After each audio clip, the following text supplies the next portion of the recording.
stage? Katok. Ano no? Ang alam po nila, boyfriend ko na po. Pero actually, alam. nasa stage pa po kami na parang getting to know each other. Tapos, hinantay po namin na maging handa po kami sa isa't isa. Ilang months na ba yung Tama rin pag-uusap naman. ninyo? Mga running 8 months na ata. Oh, tagal 8 na. months. Paano ba Oo. malaman kapag handa na kayo sa isa't Oo, kasi isa? 8 months na rin, bestie. Oo nga. Pag nagparamdam ng panliligaw, di ba parang ganun na? Opo. Yun yung Meron na, talking meron stage. na. Oo, yun na yun. Ay, pero gusto mo siya. Gusto pa. Ay, Ano ba yung tsura niya? Halimbawa, sa mga artista, sino kawig niya?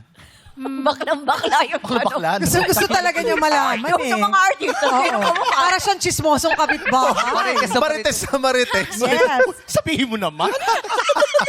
Ito, kumaring mong to. Sino ba ba yan? yan? Nanununtok na to? Sabihin mo naman. Oh, sino kamukha niya? Mga Darren Espanto, mga ganun. Parang ganon. Pogi. Iba talaga si Darren Medyo singkit. eh. Ano? Or mga Bong Navarro-ish na maputi, ganyan. Yan. Matanda na. Uncle. O hindi Oo, Hindi, ay, singkit diba? din Singkit daw. daw, chinito. Madaren or mga quiz Hindi po siya chinito, parang sakto lang. Quiz Jong. Hindi rin po.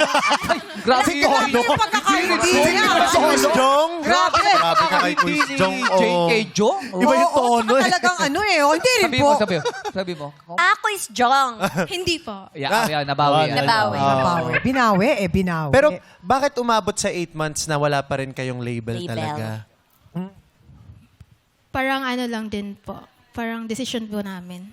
Hindi nyo pinapressure yung isa't isa? Yes. Oo, hindi nyo Tama minamadali. naman. Para pag pinasok lang yung relasyon, Perfect. Oo. Kumbaga yung time, magkakakilala muna sila Yes. dapat.